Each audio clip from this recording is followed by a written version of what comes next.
श्रीगुरुभ्यो नमः। हरिः ओम्। तस्य यजुरे भशिरः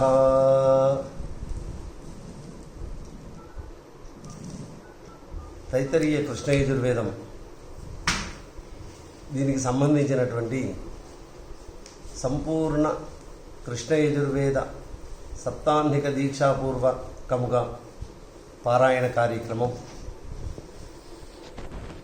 7 రోజుల పాటు మొత్తం క్రమంలో ఉన్నటువంటి 44 ప్రశ్నలు, అలాగే క్రమాన్ని అనుషంగంగా చేసుకుని మూలం పారాయణ చేస్తే కానీ కుదరదు కనుక మొత్తం మూలం 82 ప్రశ్నలు, వాటిని అలాగే క్రమపారాయణ ఇవి రెండు కూడా చేయాలి అనేటువంటిది ఒక సంకల్పం. ఇంతకుముందు కొంతకాలం క్రితం ఇదే తేదీలలో పారాయణ చేయటం కూడా జరిగింది. ఈ సంవత్సరం మొన్న 17వ తేదీన ప్రారంభం చేయటం జరిగింది. సంహితలో ఉన్నటువంటి 44 ప్రశ్నలు సుమారుగా రోజుకు ఒక కాండ చొప్పున ఈ యొక్క ప్రకరణంలో వస్తూ ఉంటాయి. మొత్తం సంహితకు సంబంధించినటువంటి క్రమంలోనే సుమారుగా 2200 పనసల వరకు ఉన్నాయి. ఆ పనసలన్నిట్లలో రోజుకు 250 నుంచి 300 పనసల దాకా క్రమరూపకంగా చెప్తే కానీ ఈ యొక్క కార్యక్రమం మొత్తం పూర్తయ్యే అవకాశం లేదు. ఇలా పారాయణ చేస్తే చాలా ఉత్తమమైనటువంటి ఫలితాలు ఇస్తాయని పెద్దలందరూ చెప్పారు. అంతేకాకుండా నారుద్ర క్రమపాఠక అనేటువంటిది శాస్త్రవచనం. రుద్రుని యొక్క అంశ సంభూతత్వం గనక లేకపోయినట్లయితే ఇంత గొప్పదైనటువంటి క్రమాన్ని క్రమభాగంగా అధ్యయనం చేయటం అసలు సాధ్యపడదు అని శాస్త్రవచనంలో ఉన్నదని పెద్దలందరూ చెప్పడం మేమందరం విన్నాము. అదే సంప్రదాయాన్ని అనుసరించి తమిళనాడు ఇత్యాది ప్రాంతాల్లో చాలా విరివిగా క్రమపాఠము, అలాగే పైన వికృతి పాఠాలైనటువంటి జట, అలాగే ఘన, ఇటువంటి కార్యక్రమాలు పారాయణలు కూడా బాగా జరుగుతూ ఉంటాయి. ఈ మధ్య కాలంలో మన తెలంగాణ రాష్ట్రంలో కూడా కొంత విపరీతంగానే వచ్చాయని చెప్పక తప్పదు. అనేక మంది పండితులు వాళ్ళ ఇళ్లలో ఈ యొక్క సప్తాహ్నిక దీక్షతోటి క్రమపారాయణ చేయటం కూడా చాలా గొప్పదైనటువంటి విశేషం. అయితే దీంట్లో మనం తెలంగాణలో జరుగుతుంది కనుక ఒకటి రెండు విషయాలు కూడా చెప్పుకోవాలి.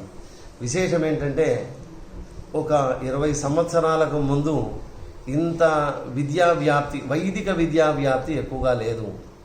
అయినప్పటికీ ఈ మధ్య కాలంలో విశేషమైనటువంటి ఆదరణకు వస్తుందని అనుకుంటున్నాను.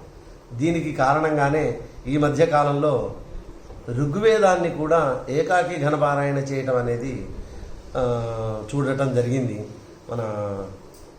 ఇప్పుడు ప్రస్తుతం నడుస్తున్నటువంటి దాంట్లో చింతలపల్లి ఉమాశంకర గణపాటి గారు ఇంతకుముందు కూడా ఈ ఋగ్వేద ఏకాకి ఘనపారాయణను